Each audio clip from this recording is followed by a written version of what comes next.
Today we're doing a treatment or assessment and treatment of epistaxis. This is Michelle, who's been having a nosebleed for the last 15 minutes and it hasn't resolved.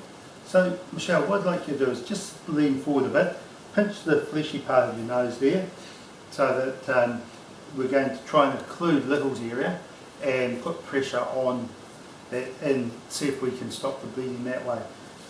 Now, have you swallowed any blood at all? Only a little bit. Have you felt like you wanted to vomit or felt nauseous? No. Okay. So we could give on Dan's a try if there was nausea. What about colds? Have you had any colds lately? Just a small one about a month ago. Okay. And are you on any blood thinning medications? No. No, so nothing like warfarin or dabigatran. No. Okay. So we're wanting to know that because obviously anticoagulants will increase the bleeding. Have you had any facial or skull surgery lately? No. No. Okay. And is there any chance that you could be pregnant? No. No. So we're just eliminating hormones and some of the things that are going to increase the likelihood of a nosebleed. I'd normally get my colleague to pinch Michelle's nose because generally people don't put enough pressure on if they do it themselves. I'm going to take your blood pressure if that's okay. I want to know if Michelle's blood pressure is high because again that's more likely to start a bleed and will also make it harder for it to resolve.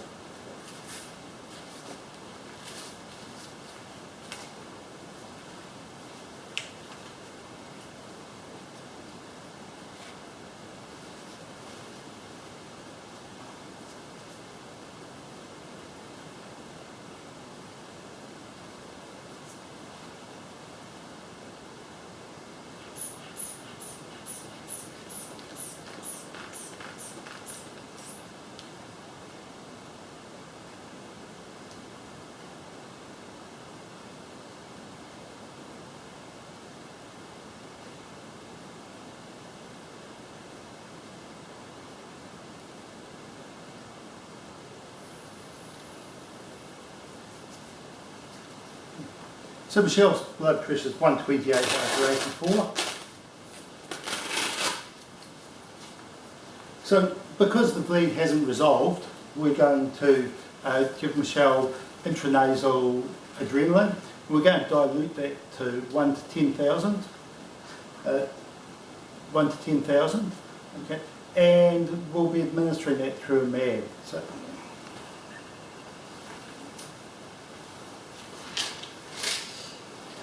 because I don't have a crew partner to do drug checks, I'll run through them here.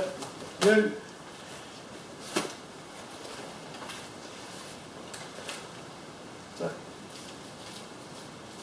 the first stage is to draw up 9 ml of saline into a 10 ml syringe.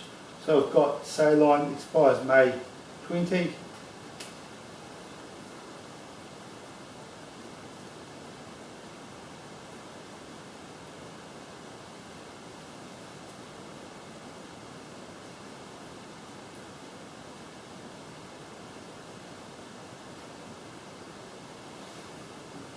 And so to that, I'm going to add 1 ml of adrenaline, so 1 milligram, 1 ml.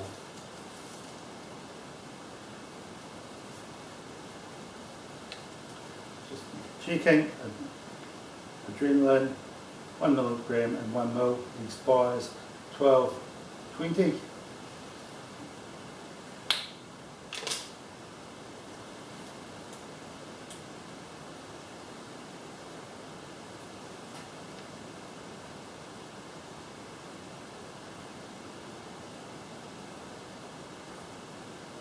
Just going to draw up a little extra air in that as well.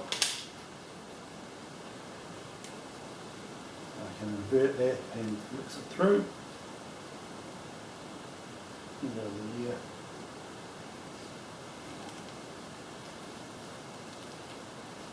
And I'm just going to put a medication there that sticker on that.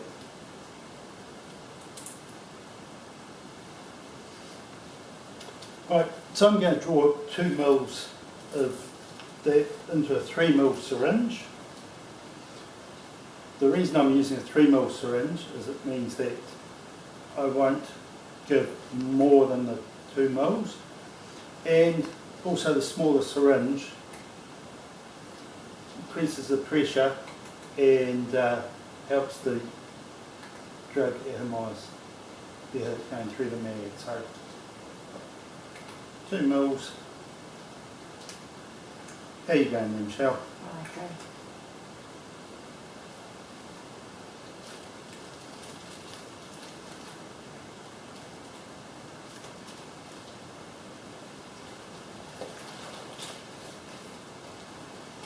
So what we're going to do is I'm going to get Michelle to blow a nose, and we're going to make sure we get any clots out of the nose so that the adrenaline's acting right on the blood vessels themselves.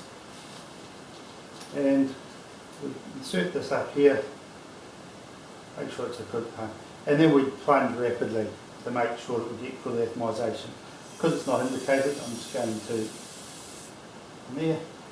And I'll get Michelle to pinch her nose for the next 15 minutes or so, just to make sure that bleed's finished. If the bleed has ceased, then we can leave a ACS form with Michelle and she can stay at home. If the bleed hadn't ceased, then we'd look at taking her to a GP or to ED to get cauterised or a nasal tampon inserted. And if she had been on anticoagulants, then we would have also looked at sending her to the GP or ED for review. Next day or so, I want you to try and avoid hot drinks and steamy showers so that we don't inflame that. And also try and avoid blowing your nose as long as possible or playing with it. Thank you.